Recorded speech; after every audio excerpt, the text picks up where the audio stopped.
नमस्कार दोस्तों। मध्यकालीन भारत की अगली श्रृंखला में आपका स्वागत है और आप देखना शुरू कर चुके हैं ईडू जी के जंक्शन। तो चलिए शुरू करते हैं। मुगल काल। मुगल साम्राज्य। मुगल साम्राज्य का संस्थापक बाबर था। बाबर एवं उत्तरवर्ती मुगल शासक तुर्क एवं सुन्नी मुसलमान थे। बाबर ने मुगल वंश की स्थापना के साथ ही पद बादशाही की स्थापना की, जिसके तहत शासक को बादशाह कहा जाता था। बाबर 1526 से 1530 ईस्वी तक। बाबर का जन्म 1483 ईस्वी को हुआ था। इनके पिता उमर शेख मिर्जा फरगना नामक छोटे से राज्य के शासक थे। बाबर फरगना की गद्दी पर 8 जून 1494 ईस्वी को बैठा था। बाबर ने 1507 ईस्वी में बादशाह की उपाधि धारण की, जिसे अब तक किसी तैमूर शासक ने धारण नहीं की थी। बाबर के 4 पुत्र हुए थे: हुमायूं, कमरान, अश्करी और हिंदाल।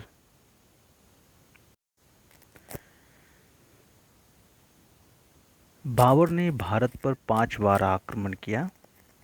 बाबर का भारत के विरुद्ध किया गया प्रथम अभियान 1519 ईस्वी में यूसुफ जाई जाति के विरुद्ध था। इस अभियान में बाबर ने बजौर और भेरा को अपने अधिकार में कर लिया। पानीपत के प्रथम युद्ध में बाबर ने पहली बार तुगलकनुमा युद्ध नीति एवं तोपखाने का प्रयोग किया। उस्ताद अली एवं मुस्तफ़ा बाबर के 2 प्रसिद्ध निशानेबाज थे, जिसने पानीपत के प्रथम युद्ध में भाग लिया था। आगे है बाबर द्वारा लड़े गए प्रमुख युद्ध। बाबर द्वारा लड़े गए प्रमुख युद्ध की बात करें तो पानीपत का प्रथम युद्ध 21 अप्रैल 1526 ईस्वी को इब्राहिम लोदी एवं बाबर के बीच लड़ा गया था, जिसमें बाबर विजयी हुआ। दूसरा है खानवा का युद्ध 17 मार्च 1527 ईस्वी को राणा सांगा और बाबर के बीच लड़ा गया था, जिसमें बाबर विजयी हुआ। चंदेरी का युद्ध 29 जून 1528 ईस्वी को मेदिनी राय एवं बाबर के बीच हुआ था, जिसमें बाबर विजयी हुआ। घाघरा का युद्ध 6 मई 1529 ईस्वी को अफगानों एवं बाबर के बीच हुआ था, जिसमें बाबर विजयी हुआ। इब्राहिम लोदी मध्यकाल का प्रथम शासक था जो युद्ध स्थल में मारा गया।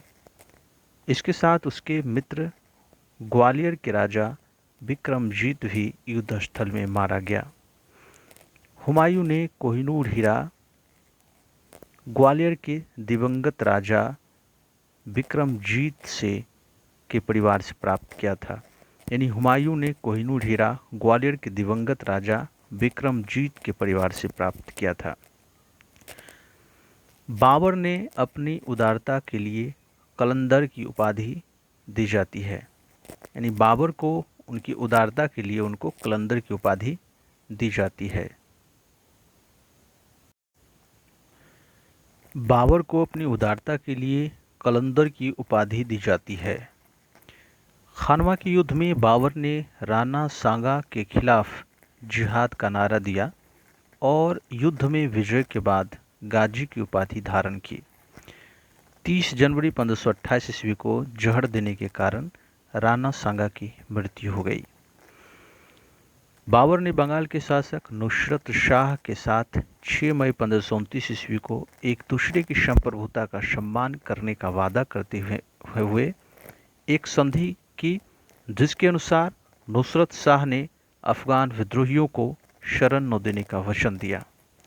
करीब 48 वर्ष की आयु में 26 दिसंबर 1530 ईस्वी को आगरा में बाबर की मृत्यु हो गई।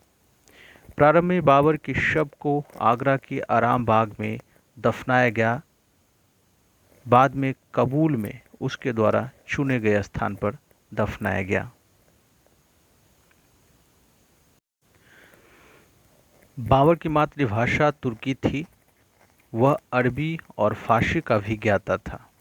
बाबर ने अपनी आत्मकथा बाबरनामा जो कि तुर्की भाषा में रची गई की रचना की, जिसका अनुवाद बाद में फारसी भाषा में अब्दुल रहीम खान खाना ने किया।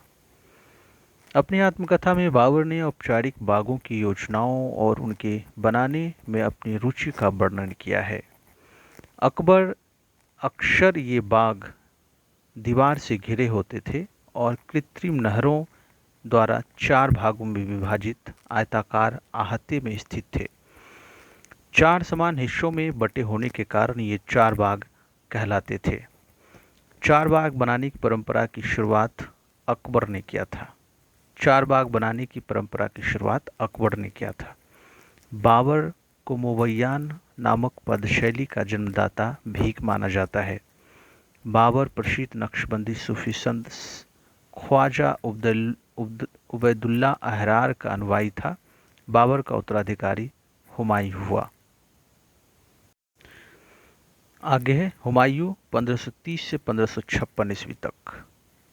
नसीरुद्दीन हुमायूं 29 दिसंबर 1530 ईस्वी को आगरा में 23 वर्ष की अवस्था में सिंहासन पर बैठा। गद्दी पर बैठने से पहले हुमायूं वत्सका का सूबेदार था।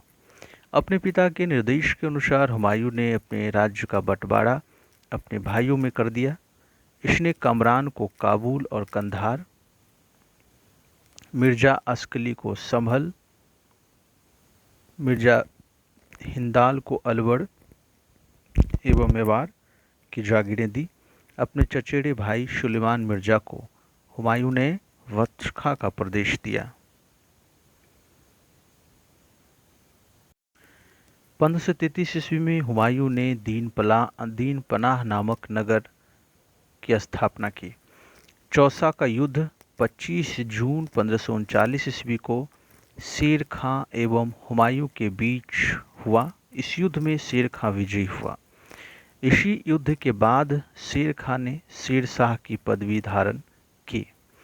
आगे है बिलग्राम या कन्नौज का युद्ध 17 मई 1540 ईस्वी को शेर खां एवं हुमायूं के बीच हुआ। इस युद्ध में भी हुमायूं पराजित हुआ। शेर खां ने आसानी से आगरा और दिल्ली पर कब्जा कर लिया। बिलग्राम के युद्ध के बाद हुमायूं सिंध चला गया, जहां उसने 15 वर्षों तक हुमक्करों जैसा निर्वासित जीवन व्यतीत किया। निर्वासन के समय हुमायूं ने हिंदाल के आध्यात्मिक गुरु फारसवासी शिया मीर बाबा दोस्त उर्फ मीर अली अकबर जामी की पुत्री हमीदा बानो बेगम से 29 अगस्त 1541 ईस्वी को निकाह कर लिया।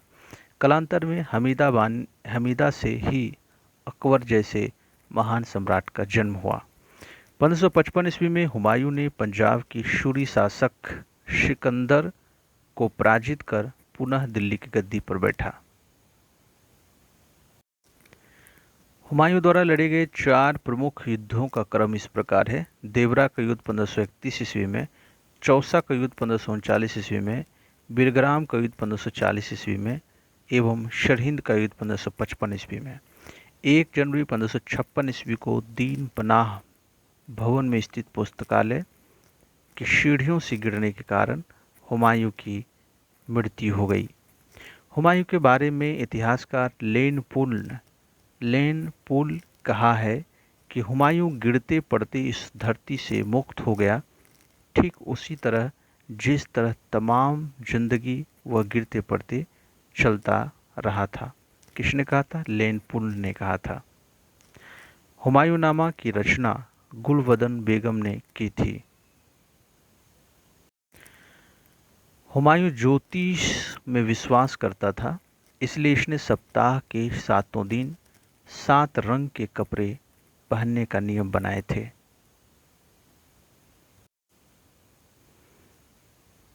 आगे है शेरशाह 1540 से लेकर के 1545 ईस्वी। सूर साम्राज्य का संस्थापक अफगान वंशीय शेरशाह सूरी था।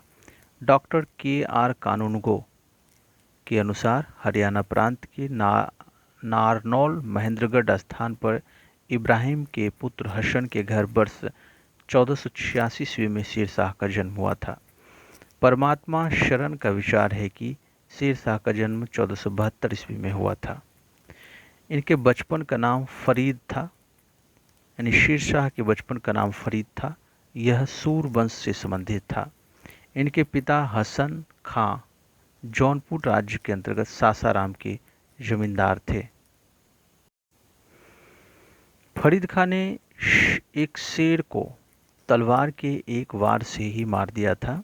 उसकी इस बहादुरी से प्रसन्न होकर बिहार के अफगान शासक सुल्तान मोहम्मद बहार खां लोहानी ने उसे शेर खां की उपाधि दिया था। किसने दिया था? मोहम्मद बहार खां लोहानी ने शेर को शेर शाह की उपाधि दिया था। शेर शाह बिलग्राम युद्ध 1540 ईस्वी के बाद दिल्ली की गद्दी पर बैठा। शेर शाह की मृत्यु कलिंजर के किले को जीतने के क्रम में 22 मई 1545 ईस्वी को हो गई। मृत्यु के समय वह उक्का नामक अग्नेयास्त्र चला रहा था। कौन? शेर शाह। कलिंजर का शासक कीरत सिंह था। हिंदी तथा ईरानी वास्तुकला के समन्वय का प्रथम उदाहरण शेर शाह का मकबरा है, जिसे सासाराम में झील के बीच ऊंचे टीले पर निर्मित किया गया है। रोहतासगढ़ किला ये कुहना दिल्ली नामक मस्जिद का निर्माण शेर शाह ने करवाया था। शेर शाह का उत्तराधिकारी उसका पुत्र इस्लाम शाह हुआ था। शेर शाह ने भूमि के माप के लिए 32 अंक वाला सिकंदरी गज एवं सन की डंडी का प्रयोग किया। इसने 178 ग्रेन चांदी का रुपया व 380 ग्रेन तांबे का दाम चलवाया। शेर शाह ने रोहतासगढ़ के दुर्ग एवं कन्नौज के स्थान पर शेरशुर नामक नगर बसाया। शेर शाह के समय पैदावार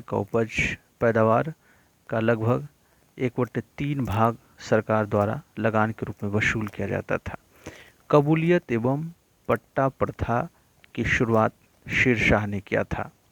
शेर शाह ने 1541 ईस्वी में पाटलिपुत्र को पटना के नाम से पुनः स्थापित किया। इसने ग्रैंड ट्रंक रोड की मरम्मत करवाई। डाक प्रथा का प्रचलन शेर शाह के द्वारा किया गया था। कबूलियत एवं पट्टा प्रथा की शुरुआत शेर शाह ने किया था।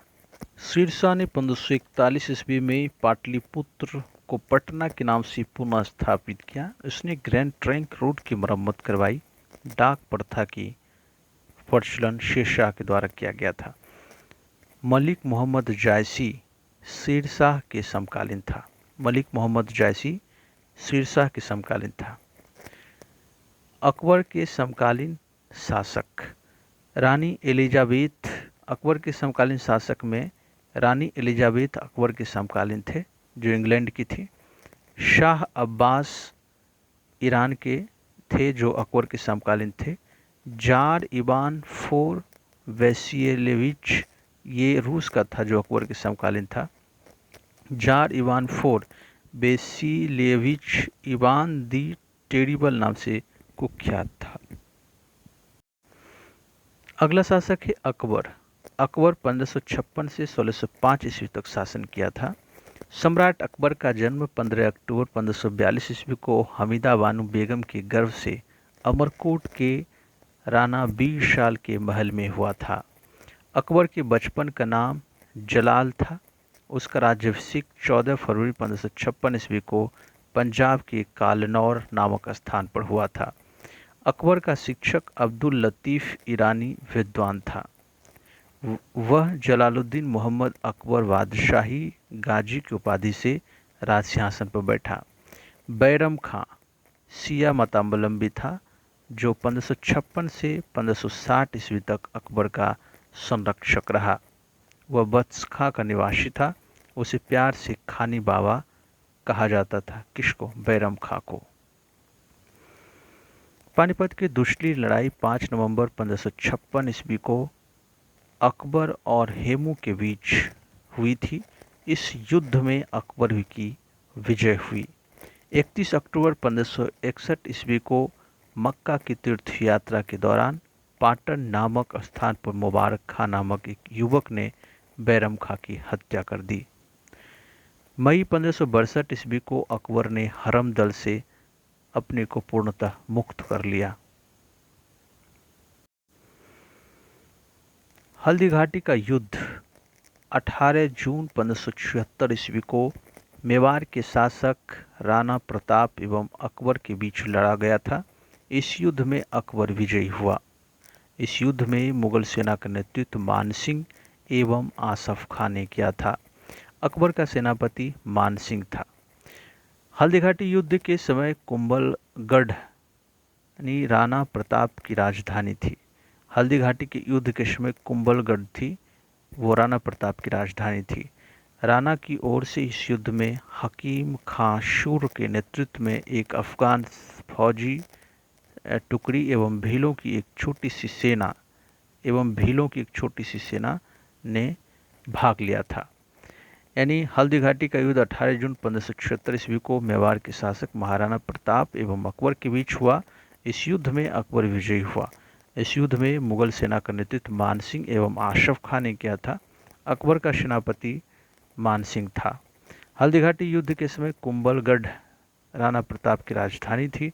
राणा की ओर से इस युद्ध में हकीम खां शूर के नेतृत्व में एक अफगान फौजी टुकड़ी एवं भीलों की एक छोटी सी सेना ने भाग लिया था।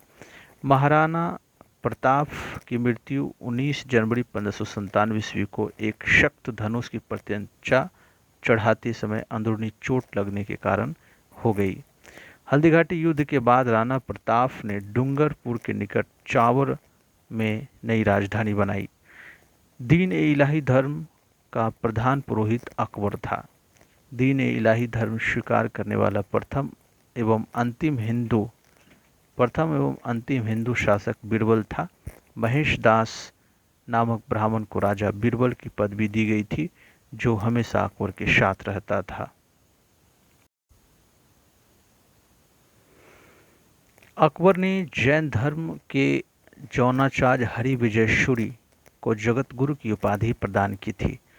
अकबर के शाही दरबार में एक अनुष्ठान के रूप में सूर्योपासना कराई जाती थी। राजस्व प्राप्ति की जब्ती प्रणाली अकबर के शासनकाल में प्रचलित हुई। राजस्व प्रणाली की जब्ती प्रणाली अकबर के शासनकाल में प्रचलित थी।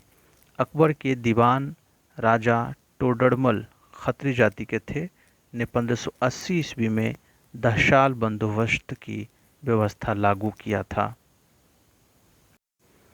आगे है अकबर द्वारा जीते गए प्रदेश। एक क्रम संख्या है, उसके बाद प्रदेश का नाम है, उसके बाद उस प्रदेश का शासक उस समय कौन था और कौन से वर्ष में अकबर ने जीता, और इस युद्ध में जो है कि अकबर का सेनापति कौन था इस मुहिम में। तो पहला है मालवा।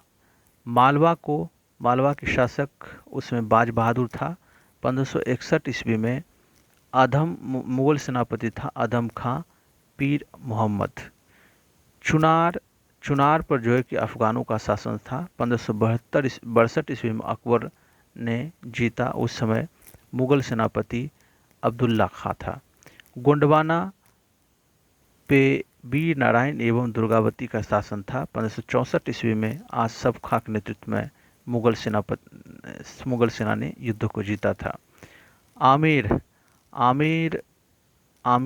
पर शासक था भारमाल का, और आमेर को 1562 ईस्वी में स्वेच्छा से स्वाधीनता स्वीकार कर लिया था। मेड़ता पर जयपाल का शासन था। 1562 ईस्वी में सरफुद्दीन के मुगल सेनापति सरफुद्दीन था। मेवाड़ पर उदय सिंह एवं राणा प्रताप का शासन था। मेवाड़ पर जो है कि उदय सिंह एवं राणा प्रताप का शासन था, और इसको 1568 और 76 ईस्वी में स्वयं अकबर पहले लड़ा था। उसके बाद मेवाड़ पर उदय सिंह का शासन था एवं राणा प्रताप का शासन था, और मेवाड़ को 1568 ईस्वी में उदय सिंह से जीता था, और उस समय अकबर जो है कि स्वयं मुगल सेनापति था। दूसरी बार मेवाड़ पर राणा प्रताप का शासन था 1576 ईस्वी में, और इसमें मुगल सेनापति मानसिंह एवं आसफ खां था। रणथंभौर पर सूरजनहारा का शासन था 1569 ईस्वी में भगवान दास एवं अकबर के नेतृत्व में लड़ा गया था। कलिंजर कलिंजर पर रामचंद्र का शासन था। 1569 ईस्वी में मजनू खां काकशाह ये मुगल सेनापति था। मारवाड़ पर राजचंद्र सेन का शासन था। 1570 ईस्वी में सुरक्षा से इसने स्वाधीनता स्वीकार कर। जैसलमेर पर रावल हरि राय का शासन था और 1570 ईस्वी में इसने स्वयं स्वेच्छा से स्वाधीनता स्वीकार कर लिया था। बीकानेर पर कल्याण मल का शासन था। 1570 ईस्वी में स्वयं स्वेच्छा से अधीनता स्वीकार कर लिया। गुजरात पर मुजफ्फर खां तृतीय का शासन था। सम्राट अकबर मुगल सेनापति खुद था। बिहार एवं बंगाल पर बीर दाऊद का शासन था। 1574 से 76 ईस्वी में मुगल सेनापति मुनीम खां खानखाना था। काबुल पर हकीम मिर्जा का शासन था और 1581 ईस्वी में मुगल सेनापति मानसिंह एवं अकबर था। कश्मीर पर यूसुफ याकूब खां का शासन था। 1586 ईस्वी में भगवान दास एवं कासिम खां के नेतृत्व में मुगल सेना लड़ी थी। उड़ीसा पर निसार खां का शासन था। 1592 ईस्वी में मुगल सेनापति मानसिंह था। सिंध पर जानी बेग का शासन था। 1593 ईस्वी में अब्दुल रहीम खानखाना मुगल सेनापति था। बलूचिस्तान पर पन्नी अफगान का शासन था। 1595 ईस्वी में मीर मासूम मुगल सेनापति था। कंधार पर शासन था उसमें मुजफ्फर हुसैन का और 1595 ईस्वी में शाह बेग मुगल सेनापति था। आगे है अकबर के अभियान में दक्षिण भारत के राज्य में स्थिति थी कि खानदेश पर उस समय अली खां का शासन था। 1591 ईस्वी में स्वयं स्वेच्छा से अधीनता स्वीकार कर लिया था। दौलताबाद पर चांद बीबी का शासन था और 1599 ईस्वी में मुराद एवं अब्दुल रहीम खानखाना मुगल सेनापति था। अहमदनगर पर बहादुर शाह चांद बीबी का शासन था। असीरगढ़ पर मीरन बहादुर का शासन था। 1601 ईस्वी में यह अकबर का अंतिम अभियान था। कौन? असीरगढ़ का अभियान अकबर का अंतिम अभियान था 1601 ईस्वी में। इसमें मुगल सेनापति स्वयं अकबर थे। अकबर के दरबार का प्रसिद्ध संगीतकार तानसेन था। गुजरात विजय के दौरान अकबर सर्वप्रथम पुर्तगालियों से मिला और यहीं उसने सर्वप्रथम समुद्र को देखा था। गुजरात अभियान को इतिहास का स्मिथ ने संसार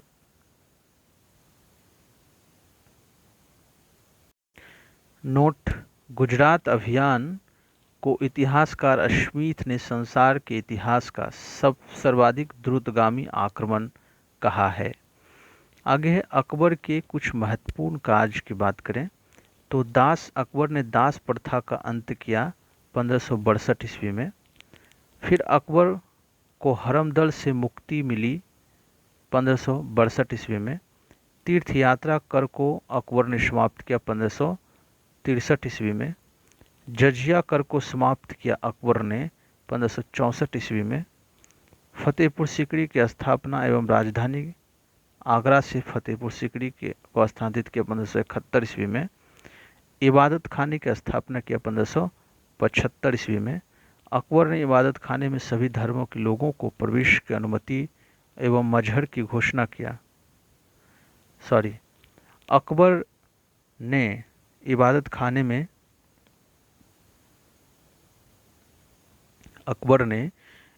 खाने में सभी धर्मों के लोगों के प्रवेश की अनुमति दिया 1578 ईस्वी में और मजहर की घोषणा किया गया 1579 ईस्वी में।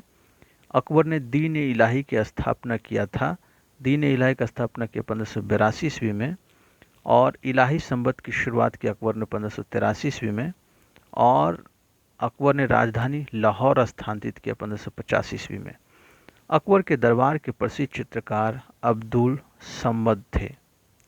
दसवंत एवं बसावन अकबर के दरबार के चित्रकार थे। अकबर के शासनकाल के प्रमुख गायक तानसेन, बाज बहादुर, बाबा रामदास एवं बैजू बावड़ा थे। अकबर के शासन प्रणाली की प्रमुख विशेषता मनसबदारी प्रथा थी। अकबर के समकालीन प्रसिद्ध सूफी संत शेख सलीम चिश्ती थे।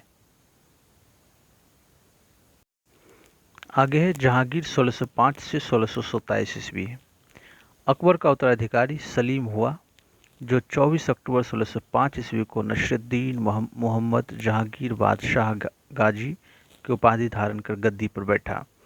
जहांगीर का जन्म 30 अगस्त 1569 ईस्वी को हुआ था। अकबर ने अपने पुत्र का नाम सलीम सूफी संत शेख सलीम चिश्ती के नाम पर रखा था। जहांगीर को न्याय की जंजीर के लिए याद किया जाता है। किसको? जहांगीर को न्याय की जंजीर के लिए याद किया जाता है। यह जंजीर सोने की बनी थी, जो आगरा के किले के शाह बुर्ज एवं यमुना घाट पर स्थित पत्थर के खंभे पर लगाई गई थी। जहांगीर के द्वारा शुरू की गई तुजू के जहांगीरी नामक आत्मकथा को पूरा करने का श्रेय मौत बिंदु को दी जाती है। जहांगीर के सबसे बड़े पुत्र खुसरो ने 1606 ईस्वी में अपने पिता के विरुद्ध विद्रोह कर दिया। खुसरो और जहांगीर की सेना के बीच युद्ध जालंधर के निकट भैरवल नामक मैदान में हुआ था।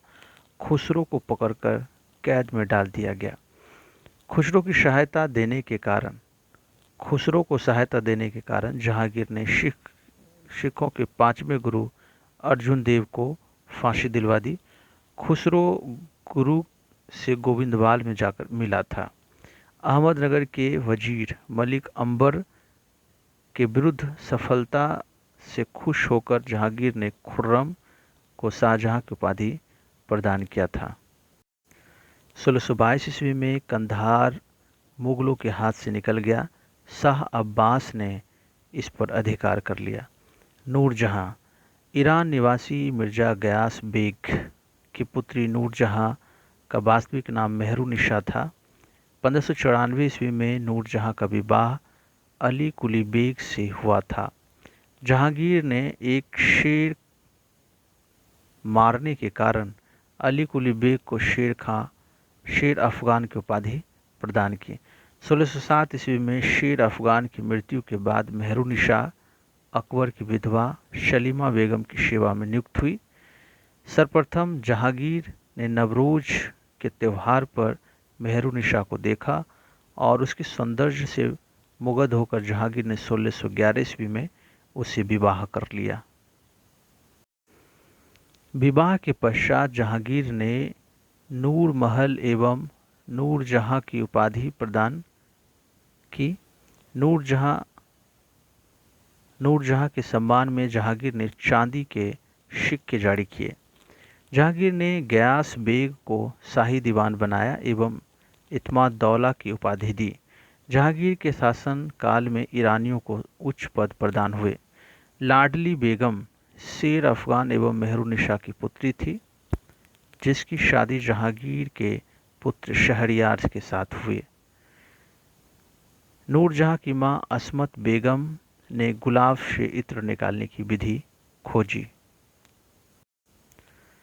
महावत खां ने झेलम नदी के तट पर 1626 ईस्वी में जहांगीर, नूरजहां एवं उसके भाई आसफ खां को बंदी बना लिया था। जहांगीर के 5 पुत्र थे: खुसरो, परवेज, खुर्रम, शहरयार और जहांदार। 28 अक्टूबर 1627 ईस्वी को भीमबार नामक स्थान पर जहांगीर की मृत्यु हो गई। उसे शहादरा यानी लाहौर में रावी नदी के किनारे दफनाया गया। मुगल चित्रकला अपने चरमोत्कर्ष पर जहांगीर के शासनकाल में था। जहांगीर के शासनकाल में था। जहांगीर के दरबार के प्रमुख चित्रकार थे आगा रजा, अबुल हसन, मोहम्मद नासिर, मोहम्मद मुराद, उस्ताद मंसूर,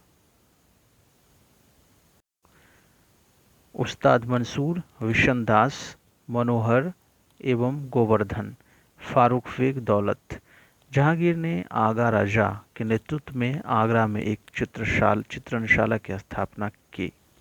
नोट: हमजानामा का विशेष चित्रकला से है। उस्ताद मंसूर एवं अबुल हसन ने जहांगीर ने क्रमशः नादिर उल अस यानी उस्ताद मंसूर को नाजिर उल अस एवं अबुल हसन को नदीरुज्जमा की उपाधि प्रदान की। इसने संस्कृत के कवि जगन्नाथ को पंडित राज की उपाधि प्रदान की थी। जहांगीर ने अपनी आत्मकथा में लिखा कि कोई भी चित्र, चाहे वह किसी मृतक व्यक्ति या जीवित व्यक्ति द्वारा बनाया गया हो, मैं देखते ही तुरंत बता सकता हूँ कि यह किस चित्रकार की कृति है। यदि किसी चेहरे पर आँख किसी एक चित्रकार ने, भौं किसी और ने बनाई हो, तो यह भी जान लेता हूँ कि आँख किसने बनाई और भौं किसने बनाई। जहांगीर के समय को चित्रकला का स्वर्ण युग कहा जाता था। किसके समय? जहांगीर के समय को चित्रकला का स्वर्ण युग। इत्माद दौला का मकबरा 1626 ईस्वी में नूर जहां बेगम ने बनवाया था। मुगल कालीन वास्तुकला के अंतर्गत निर्मित यह प्रथम ऐसी इमारत है जो पूर्ण रूपेण बेदाग संगमरमर। कौन? इत्माद दौला का मकबरा प्रथम ऐसी इमारत है जो पूर्ण रूप से बेदाग संगमरमर से निर्मित है।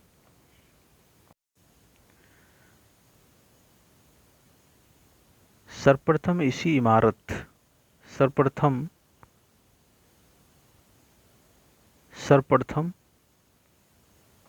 इमारत में पित्रादुरा नामक जड़ाऊ काम किया गया था। किसके मकबरा में? इत्माद दौला के मकबरा में। अशोक के कौशाम्बी स्तंभ वर्तमान में प्रयाग में है, पर समुद्रगुप्त की प्रयाग प्रशस्ति तथा जहांगीर का लेख वर्णित है। जहांगीर के मकबरा का निर्माण नूरजहां ने करवाया था।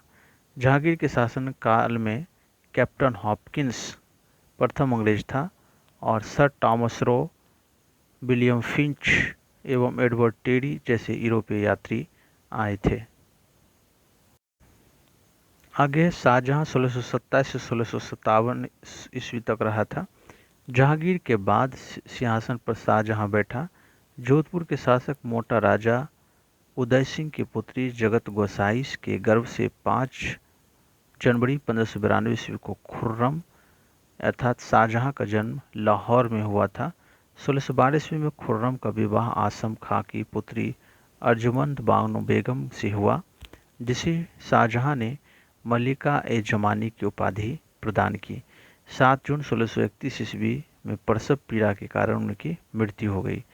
4 फरवरी 1628 ईस्वी को शाहजहां आगरा में अबुल मुजफ्फर शहाबुद्दीन मोहम्मद साहिब किरण निशानी की उपाधि प्राप्त कर सिंहासन पर बैठा। शाहजहां ने आसफ खां को वजीर पद एवं महावत खां को खानखाना की उपाधि प्रदान की।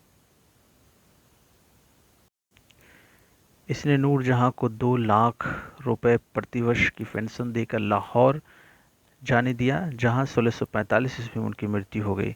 अपनी बेगम मुमताज महल की याद में शाहजहां ने ताजमहल का निर्माण आगरा में उसकी कब्र के ऊपर करवाया। उस्ताद ईशा ने ताजमहल की रूपरेखा तैयार की थी। ताजमहल का निर्माण करने वाला मुख्य स्थापत्य कलाकार उस्ताद अहमद लाहौरी था। मयूर सिंहासन का निर्माण शाहजहां ने करवाया था। इसका मुख्य कलाकार बेबादल खां था। बादशाह के सिंहासन के पीछे पित्रादौरा की जड़ाऊ काम की एक श्रृंखला बनाई गई थी, जिससे पौराणिक यूनानी देवता ऑर्फियस को बीना बजाते हुए चित्रित किया गया था। शाहजहां के शासनकाल को स्थापत्य कला का स्वर्ण युग कहा जाता है। शाहजहां द्वारा बनवाई गई प्रमुख इमारतें हैं। शाहजहां द्वारा बनवाया गया प्रमुख इमारतें इस प्रकार हैं। दिल्ली का लाल किला शाहजहां ने बनाया। दीवाने आम शाहजहां ने बनाया। दीवाने खास शाहजहां ने बनवाया। दिल्ली का जामा मस्जिद का निर्माण शाहजहां ने किया और आगरा का मोती मस्जिद का निर्माण शाहजहां ने किया। ताजमहल का निर्माण शाहजहां ने किया और लाहौर का किला का निर्माण लाहौर किला में स्थित शीश महल का निर्माण भी शाहजहां ने किया था। हुमायूं के मकबरा को ताजमहल का पूर्ववर्ती माना जाता है। शाहजहां ने 1632 ईस्वी में अहमदनगर को मुगल साम्राज्य में मिला लिया था। शाहजहां ने 1668 ईस्वी को अपनी राजधानी आगरा से दिल्ली लाने के लिए यमुना नदी के दाहिने तट पर शाहजहानाबाद की नींव डाली। आगरे के जामा मस्जिद आगरा में जो स्थित जामा मस्जिद का निर्माण शाहजहां की पुत्री जहां आरा ने करवाई थी। शाहजहां के दरबार के प्रमुख चित्रकार मोहम्मद फ़कीर एवं मीर हासिम थे। शाहजहां के दरबार में बंशीधर मिश्र एवं हरिनारायण मिश्र नाम के दो संस्कृत के कवि थे।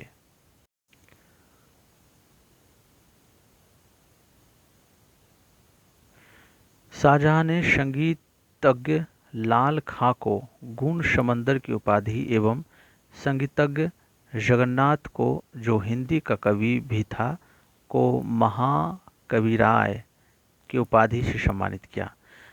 शाहजहां के पुत्रों में दारा शिकोह सर्वाधिक विद्वान था। इसने भागवत गीता, योग वशिष्ठ, उपनिषद एवं रामायण का अनुवाद फारसी में करवाया। इसने सर-ए-अकबर यानी महान रहस्य के नाम से उपनिषदों का अनुवाद करवाया था। दारा शिकोह कादरी सिलसिले के मुल्ला शाह वत्सकी का शिष्य था। शाहजहां ने दिल्ली में एक कॉलेज का निर्माण एवं दारुल वक़ा नामक कॉलेज की मरम्मत करवाया था। शाहजहां ने दिल्ली में एक कॉलेज का निर्माण एवं दारुल वक़ा नामक कॉलेज की मरम्मत करवाया था। सितंबर 1657 ईस्वी को शाहजहां के गंभीर रूप से बीमार पड़ने और उसकी मृत्यु का अफवाह फैलने के कारण उसके पुत्रों के बीच उत्तराधिकार का युद्ध प्रारंभ हुआ। उस समय शुजा बंगाल, मुराद गुजरात एवं औरंगजेब दक्कन में था। 15 अप्रैल 1658 ईस्वी को दारा एवं औरंगजेब के बीच धर्मट का युद्ध हुआ। इस युद्ध में दारा की पराजय हुई। सामूगढ़ का युद्ध 29 मई 1658 ईस्वी को दारा एवं औरंगजेब के बीच सामूगढ़ का युद्ध 29 मई 1658 ईस्वी को हुआ। इस युद्ध में भी दारा की हार हुई। उत्तराधिकार का अंतिम युद्ध देवराय की घाटी में मार्च 1659 ईस्वी को हुआ। इस युद्ध में दारा के पराजय होने पर उसे इस्लाम धर्म की अवहेलना करने के अपराध में 30 अगस्त 1659 ईस्वी को हत्या कर दी गई। दारा शिकोह ने अपना निर्वासित जीवन अलवर राजस्थान के कंकबाड़ी किला में बिताया। इस किला का निर्माण जय सिंह द्वितीय ने किया था। शाह बुलंद इकबाल के रूप में दारा शिकोह जाना जाता है। दारा शिकोह शाह बुलंद इकबाल के रूप 8 जून 1658 ईस्वी को औरंगजेब ने शाहजहां को बंदी बना लिया। आगरा के किले में अपने कैदी जीवन के 8वें वर्ष अर्थात 22 जनवरी 1666 ईस्वी को 74 वर्ष की अवस्था में शाहजहां की मृत्यु हो गई। अगला शासक हुआ औरंगजेब 1658 से 1707 ईस्वी तक। औरंगजेब का जन्म 24 अक्टूबर 1618 ईस्वी को दोहात गुजरात नामक स्थान पर हुआ था। औरंगजेब के बचपन का अधिकांश समय नूरजहां के पास बीता। 18 मई 1637 ईस्वी को फारस के राजघराने की दिलरास बानो बेगम के साथ औरंगजेब का निकाह हुआ। आगरा पर कब्जा कर जल्दबाजी में औरंगजेब ने अपना राज्याभिषेक अबुल मुजफ्फर मुइजुद्दीन मुजफ्फर औरंगजेब बहादुर आलमगीर की उपाधि से 31 जुलाई 1658 ईस्वी को करवाया। देवराय के युद्ध में सफल होने के बाद 15 मई 1659 ईस्वी को औरंगजेब ने दिल्ली में प्रवेश किया और शाहजहां ने शानदार महल में जून 1659 ईस्वी को दूसरी बार राज्याभिषेक करवाया था। औरंगजेब के गुरु थे मीर मोहम्मद हकीम। औरंगजेब सुन्नी धर्म को मानता था। उसे जिंदा पीर कहा जाता। किसको? औरंगजेब को। जय सिंह एवं शिवाजी के बीच पुरंदर की संधि 22 जून 1665 ईस्वी को संपन्न हुई। मई 1666 ईस्वी को आगरा के किले के दीवान आम में औरंगजेब के समक्ष शिवाजी उपस्थित हुए, जहां शिवाजी को कैद कर रायपुर भवन में रखा गया। इस्लाम नहीं स्वीकारने के कारण सिखों के 9वें गुरु तेग बहादुर की हत्या औरंगजेब ने 1675 ईस्वी में दिल्ली में कर दिया। औरंगजेब ने 1679 ईस्वी में जजिया कर को पुनः लागू किया। औरंगजेब ने बीबी का मकबरा का निर्माण 1679 ईस्वी में औरंगाबाद महाराष्ट्र में करवाया। 1685 ईस्वी में बीजापुर एवं 1687 ईस्वी में गोलकुंडा को औरंगजेब ने मुगल साम्राज्य में मिला लिया। मदन्ना एवं अकन्ना नामक ब्राह्मणों का संबंध गोलकुंडा के शासक अबुल हसन से था। औरंगजेब के समय हुए जाट विद्रोह का नेतृत्व गोकुला एवं राजाराम ने किया था। 1670 ईस्वी में तिलपत की लड़ाई में जाट परास्त हुए। गोकुल की मौत के घाट उतार दिए गए। इसके बावजूद जाटों ने 1685 ईस्वी में राजाराम के नेतृत्व में पुनः विद्रोह किया। इन जाटों ने सिकंदरा में स्थित अकबर के मकबरे को भी लूटा। भरतपुर राजवंश की नींव औरंगजेब के शासनकाल में जाट नेता राजाराम के भतीजा चूड़ामन ने डाली। औरंगजेब के समय हिंदू मनसबदारों की संख्या 337 थी, जो अन्य मुसलमान सम्राटों की तुलना में अधिक थी। औरंगजेब सर्वाधिक हिंदू अधिकारियों की नियुक्ति करने वाला मुगल सम्राट था। औरंगजेब सर्वाधिक हिंदू अधिकारियों को नियुक्त करने वाला मुगल सम्राट था। औरंगजेब का पुत्र अकबर ने दुर्गादास के बहकावे में आकर अपने पिता के खिलाफ विद्रोह किया। औरंगजेब ने कुरान को अपने शासन का आधार बनाया। इसने सिक्के पर कलमा खुदवाना, नवरोज का त्यौहार मनवाना, भांग की खेती करना, गाना बजाना, झरोखा दर्शन, तुलादान प्रथा। इस प्रथा में सम्राट को इसके जन्मदिन पर सोने, चांदी तथा अन्य वस्तुओं से तौलने की प्रथा थी। यह अकबर के ज़माने में प्रारंभ हुई थी। आदि पर औरंगजेब ने प्रतिबंध लगा दिया। औरंगजेब ने दरबार में संगीत पर पाबंदी लगा दी तथा सरकारी संगीतज्ञों को अवकाश दे दिया गया। भारतीय शास्त्रीय संगीत पर फारसी में सबसे अधिक पुस्तकें औरंगजेब के ही शासनकाल में लिखी गईं। औरंगजेब स्वयं बीना बजाने में दक्ष थे। औरंगजेब स्वयं बीना बजाते थे। औरंगजेब ने 1665 ईस्वी में हिंदू मंदिरों को तोड़ने का आदेश दिया। इसके शासनकाल में मंदिरों में सोमनाथ मंदिर, बनारस का शिवनाथ मंदिर, वीर सिंह देव द्वारा जहांगीर काल में मथुरा में निर्मित केशवराय मंदिर थे। औरंगजेब की मृत्यु 20 फरवरी 1707 ईस्वी को हुई। इसे खुलदाबाद, जो अब रोजा कहलाता है, में दफनाया गया। औरंगजेब के समय सूबों की संख्या 20 थी। औरंगजेब दारुल हर्ब यानी काफिरों के देश को दारुल इस्लाम का देश में परिवर्तित करने को अपना महत्वपूर्ण लक्ष्य मानता था। नोट: औरंगजेब के शासनकाल में मुगल सेना में सर्वाधिक हिंदू सेनापति थे। फ्रांसीसी यात्री फ्रांकोइस वर्नियर औरंगजेब के चिकित्सक थे। फ्रांसीसी यात्री फ्रांकोइस वर्नियर औरंगजेब के चिकित्सक थे।